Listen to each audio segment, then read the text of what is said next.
Réseau synchronisé de Radio Mali, il est 13h.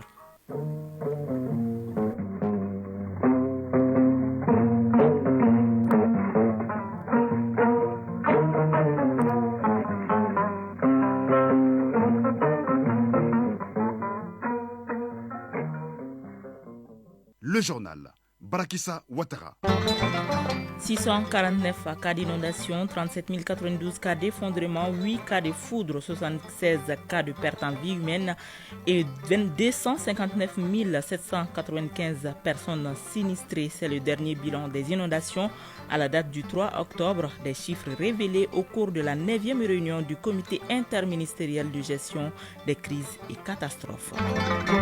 15 stagiaires maliens en route pour la Tunisie dans le cadre de l'accord de coopération entre le gouvernement malien et tunisien en matière de formation professionnelle 2 à 3 ans selon les filières pour les uns et les autres au bout avoir des apprenants qualifiés. 37 500 000 francs CFA, c'est l'enveloppe que le projet d'appui au pastoralisme au Sahel, le PRAPS de Mali, vient d'offrir à 150 jeunes femmes de Koutchala pour mener des activités génératrices de revenus. Sport en fin d'édition avec Isaac Tchenou, nous parlerons d'athlétisme mais aussi de football avec les éliminatoires de la CAN 2025. Voilà pour le sommaire. Mesdames et messieurs, bonjour et bienvenue. Je le disais, le comité interministériel de gestion des crises et catastrophes s'est réuni hier pour la 9e fois depuis l'activation de ce comité suite à la décision du gouvernement de décréter l'état de catastrophe nationale. Cette réunion avait pour but de faire le point de la situation des inondations. Plus de 40 000 maisons endommagées ou à risque d'effondrement, 111 établissements scolaires occupés par les sinistrés dans les régions de Koulikoro, Ségou, Mopti, Ménaka et le district de Bamako selon le Sékou. Mamadou Fane pour les détails. Cette 9e réunion du comité interministériel de gestion des crises et catastrophes vise à faire l'état des lieux des dispositions prises pour faire face à l'état de catastrophe naturelle. De cette réunion, il ressort qu'à la date du 3 octobre, on note 649 cas d'inondation, 37 092 cas d'effondrement, 8 cas de foudre, 47 296 ménages impactés, 259 795 personnes sinistrées, 76 cas de perte en vie humaine. Colonel-major Salim Bamba Konaré, représentant du ministère de l'administration territoriale et de la décentralisation. Aujourd'hui, nous sommes à plus de 80% de l'exécution de ces travaux, notamment en ce qui concerne les projets de résilience urbaine de Bamako et en ce qui concerne le budget spécial d'investissement. La situation elle est plus ou moins sous contrôle. Sékou Diarra, directeur national de l'hydraulique. La montée du niveau de l'eau est fonction des informations météorologiques, donc fonction de la pluviométrie. Donc tant que la pluie va continuer, la montée risque de continuer. Donc déjà à Banankoro, qui est notre station d'entrée sur le Niger majeur, le niveau a commencé à baisser. Donc toute chose qui nous donne l'espoir que vraiment le niveau peut baisser, mais c'est vraiment essentiellement lié à la pluviométrie. Face à cette situation, l'État a pris plusieurs mesures pour soutenir les sinistrés. Soumaïla Ibrahima, directeur national adjoint de la planification et du développement. Il faut noter pour 2024, effectivement 1 milliard au niveau du ministère de l'Environnement, de l'assainissement et du développement durable pour le curage des caniveaux, des collecteurs et des traversées. Au niveau du ministère de la Santé et du Développement social, 950 millions pour l'assistance humanitaire. Au niveau du commissariat à la sécurité alimentaire, 3 milliards pour le renforcement du stock national de sécurité alimentaire. Il faut noter aussi qu'en 2024, sur le budget spécial d'investissement, en tout cas, l'environnement bénéficie de 300 millions pour le curage effectivement, et l'enlèvement effectivement, des déblais au niveau de certains collecteurs. 4 milliards qui ont été mis à la disposition d'un certain nombre de départements concernés. Les populations sont invitées cependant à la vigilance et particulièrement celles riveraines des cours d'eau. Le respect des consignes données par les autorités sont de mise. L'atelier d'interpellation des élus nationaux et des autorités administratives par la société civile pour l'octroi de l'allocation de 60% du budget du secteur agricole de l'agroécologie paysanne s'est ouvert hier au Musée national. Cette journée d'interpellation est une initiative de la coalition des alternatives africaines d'aide et développement CAD Mali. Reportage Ibrahim Kaoukonati. L'agriculture est l'un des piliers de l'économie malienne avec une contribution d'environ 36% au PIB. C'est pourquoi les participants à cet atelier issu de la société civile invitent les décideurs à créer une ligne budgétaire spécifique allouée à l'agroécologie paysanne. Issa Kamisoko, président de la coalition des alternatives d'aide et développement. La question environnementale est une question préoccupante aujourd'hui. Donc lier l'agriculture à la préservation de l'environnement à travers une bonne écologie, nous pensons que cela va aider à rendre notre agriculture beaucoup plus durable, la sécurité alimentaire et finalement même la souveraineté alimentaire. Ce cadre d'échange, initié par la coalition des alternatives d'aide et développement CAD Mali et ses partenaires, permet d'élaborer un document pour les autorités. Mariam Khan, Oxfam Mali. Cette nature, si nous ne préparons pas les terres pour nos enfants, qui le feront à notre place? Donc c'est une journée salutaire. Dr Abdoulaye Fofana, représentant de la commission des finances CNT. L'interpellation qui consiste à demander une augmentation de la part de l'agroécologie au Mali est la bienvenue, car sans subvention, aucune agriculture ne peut aller de l'avant. La coalition des alternatives d'aide et développement CAD Mali est une plateforme de 103 organisations de la société civile du Mali. Elle travaille essentiellement pour les questions d'endettement et de justice sociale.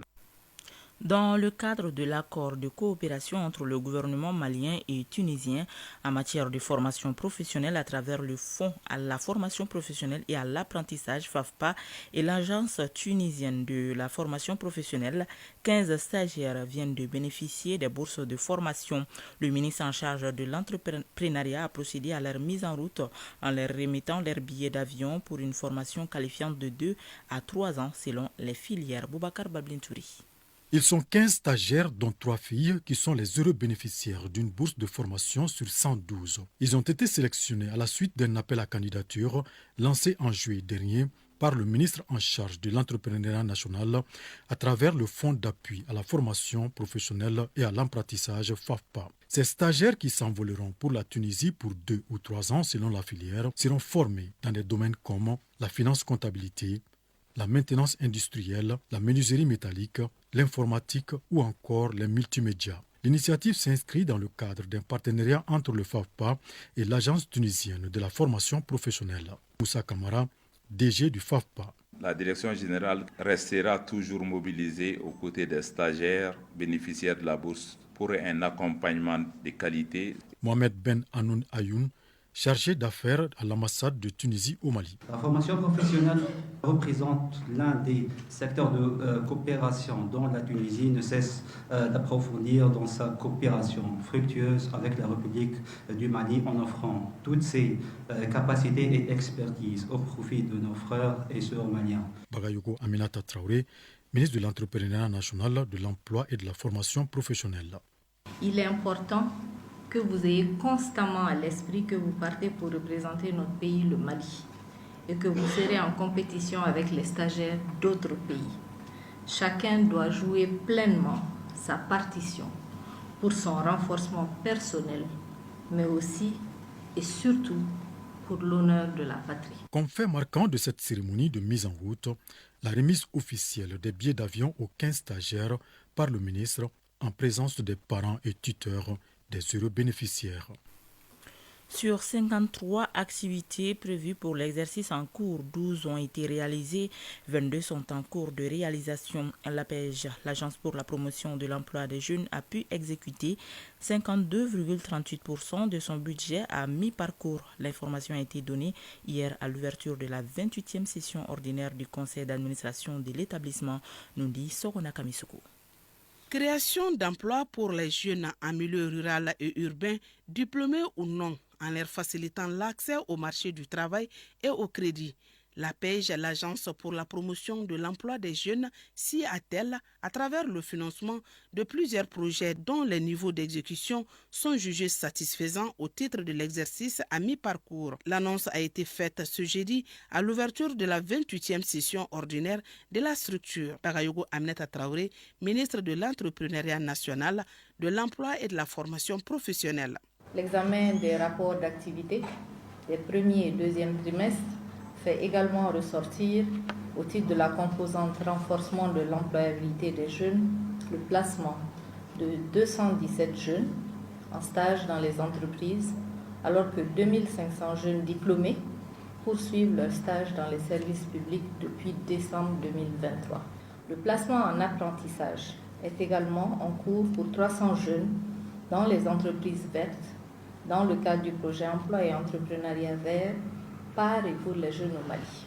Il me plaît également de signaler l'ouverture de 5 nouveaux espaces d'orientation jeunesse et OJ dans les régions de Gao et Kidal à travers le partenaire Proman, complétant ainsi le nombre de ces bureaux de proximité à 13.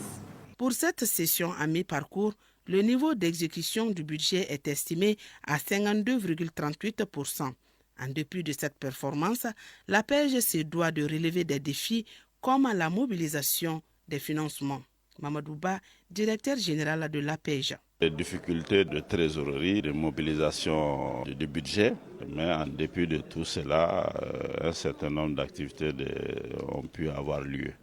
Et aussi en termes de perspectives, nous avons des activités dans le cadre des partenariats que nous avons avec le PNUD, que nous avons avec la coopération luxembourgeoise, avec le projet Proman, avec la SNV à travers le projet GoGreen. Et ces partenariats nous permettent en tout cas de réaliser nos missions. Pour l'année 2024, il s'agit pour l'APEJ de consolider les acquis tout en offrant aux jeunes des opportunités d'emploi dans les différents secteurs d'activité économique. Et puis, en troisième région, des jeunes entrepreneurs prêts à affronter les circuits de production après une période de formation par l'APEJ ont reçu hier leur chèque pour le démarrage effectif des activités. Les détails avec Sekou Konati. Ils sont au total 120 jeunes de l'ancienne région de Sikasso à bénéficier de ce financement de Luxdev et de la coopération suisse. Ils ont choisi les secteurs de l'agriculture et de la transformation agroalimentaire. Mamadou Godi Keïta, coordinateur APEJ Sikasso. Les secteurs d'activité concernés sont, le premier groupe concerne les filières parfois qui sont la filière pomme de terre et le lait local. Le second groupe concerne les filières embouche, aviculture, maraîchage et les autres activités de transformation agroalimentaire. En recevant leur chèque dont les montants vont de 800 000 à 300 millions de francs CFA, les bénéficiaires mesurent l'importance de ce TAP. Abdraman Yissama, bénéficiaire. Vraiment, financement. Nous remercions les autorités pour cette initiative et nous donnons l'assurance d'œuvrer afin de devenir des grands entrepreneurs pour le bonheur de tous. Et le patron de la collectivité région de Sikasso de lancer ce message. Yaya Bamba. Que ces fonds sont très importants pour nous, vu le problème crucial de l'insertion et la formation des jeunes au Mali, de bien gérer ces fonds et que vraiment à Sikasso, qu'on évite quand même à ce que ces jeunes-là vont encore pour les cas de dragage ou bien de leur paillage. Et donc ça leur permet d'être des jeunes entrepreneurs agricoles installés à leur propre compte dans leur milieu. Il faut rappeler que ce processus qui arrive à son terme a duré 2 ans. Sikasso, Sekou Konaté et Daouda Konaté pour l'ORTF. À Koutiala, le projet d'appui au pastoralisme au Sahel, PRAPS 2 Mali, vient d'offrir à 150 jeunes femmes la somme de 37 500 000 francs CFA. Les bénéficiaires venus de certains cercles de la région devront mener des activités génératrices de revenus. L'objectif est de renforcer la résilience des jeunes et des femmes afin de contribuer à l'épanouissement des populations rurales. Financé par la Banque mondiale et le gouvernement du Mali, ce projet est sous la tutelle du ministère de l'élevage et de la pêche. Brima Koni. Ils sont 150 jeunes et femmes à recevoir 250 000 francs chacun offerts par le projet d'appui au pastoralisme au Sahel PRAPS 2 Mali. Le montant total s'élève à 37 500 000 francs CFA. Les bénéficiaires venus des cercles de Koutiala, Molobala, Mpesoba, Zangaso et Kouniana devront, en fonction de leur choix, s'adonner à l'élevage du bétail pour la production de viande, la transformation des produits laitiers et agroalimentaires, l'aviculture et l'aquaculture, qui devront contribuer à l'épanouissement des populations rurales. Mansa Keita, expert en inclusion sociale et gestion des crises du PRAPS 2. Ça permettra aux bénéficiaires de la région de Koutiala de favoriser aussi leur employabilité en termes de génération d'activités génératrices de revenus. Nous attendons que ces fonds-là soient vraiment utilisés à bon escient. Après cette remise, nous allons procéder aussi au suivi. Financé par la Banque mondiale et le gouvernement du Mali, le PRAPS 2 Mali est sous la tutelle du ministère de l'Élevage et de la Pêche. Son objectif de développement est d'améliorer la résilience des pasteurs et des agro-pasteurs dans certaines zones ciblées de la région du Sahel. Namagan Touré, directeur de cabinet du gouverneur de la région de Koutiala. Faire bon usage de cet appui. Cette remise des fonds pour des AGR devra concerner globalement 600 bénéficiaires dans les régions de Bougouni, Djoueïla, Koutiala et San. Elle est une activité de la composante 4 du PRAPS 2 Mali qui porte essentiellement sur l'amélioration de l'inclusion sociale et économique des femmes et des jeunes. Koutiala, Brahima Kone, Amadou Dolo et Assita Berté pour l'ORTM. À présent, les nouvelles à l'international. Le président égyptien Abdel Fattah al-Sisi a été reçu par son homologue turc Recep Tayyip Erdogan pour la première fois à Ankara. L'objectif de leur échange est porté sur le renforcement de leur coopération stratégique turco-égyptienne et les relations commerciales à 15 milliards de dollars contre 10 actuellement après une dizaine d'années de rupture. Ils ont aussi échangé au sujet des crises régionales, particulièrement à propos de la guerre à Gaza. La situation au Moyen-Orient est au cœur d'une série de rencontres et de visites. Le guide suprême d'Iran, Ali Khamenei, a déclaré aujourd'hui que l'Israël n'en a plus pour longtemps. De son côté, le secrétaire général de l'ONU, Antonio Guterres, a condamné l'attaque iranienne contre Israël. Pendant ce temps, le président des Émirats arabes unis, Mohamed bin Zayed Al Nahyan, s'est rendu en Égypte. Soumaïla Aïdara nous parle dans ce dossier de l'évolution du conflit Israël-Hamas élargi au Liban. Cette visite du président des Émirats arabes unis intervient au moment où les frappes d'Israël s'intensifient sur le Liban. Mohamed bin Zayed Al Nahyan a été reçu hier au Caire par le président égyptien Abdel Fattah al-Sisi. Durant cette visite de travail, les deux chefs d'État ont échangé sur la montée des tensions dans le Moyen-Orient qui font craindre une guerre régionale. Concernant cette montée des tensions, le guide suprême d'Iran, Ali Khamenei, a déclaré ce matin que Israël n'en a plus pour longtemps. Selon lui, l'attaque de missiles iraniennes contre Israël ce mardi est totalement légitime, ainsi que l'attaque du Hamas contre Israël le 7 octobre dernier. Les alliés de l'Iran ne reculeront pas, malgré la vague d'assassinats menés par Israël contre des dirigeants pro-iraniens, comme ceux du Hamas palestinien et du Hezbollah libanais. La résistance dans la région ne reculera pas malgré ces martyrs et remportera la victoire, assure le guide suprême. Cette prise de parole intervient après que l'armée israélienne a mené dans la nuit de jeudi à ce matin une nouvelle frappe dans le sud de Beyrouth, la capitale libanaise. Cette attaque a fait 37 morts et 151 blessés, selon le ministère libanais de la Santé. Si le guide suprême de l'Iran condamne l'attaque israélienne contre le Liban et son pays, le secrétaire général de l'ONU, Antonio Guterres, a condamné l'attaque iranienne contre Israël, tandis que lui-même a été déclaré persona non grata par Israël, Barakissa Ouattara, pour dire que la région du Moyen-Orient n'est pas encore prête pour la paix. Merci Soumaïla Aïdara. En France, le 19e sommet de la francophonie s'ouvre aujourd'hui à Villers-Cotterêts et à Paris pour 2 jours. Ce sommet aura pour objectif principal de définir les orientations stratégiques de la francophonie dans un cadre décennal. Plusieurs chefs d'État et de gouvernement se réuniront pour explorer divers domaines, y compris la politique. Le thème de cette année est de créer, d'innover et d'entreprendre en français, qui est une langue parlée par plus de 300 millions de personnes. Mali Actualité, il est 13h passé de 19 minutes.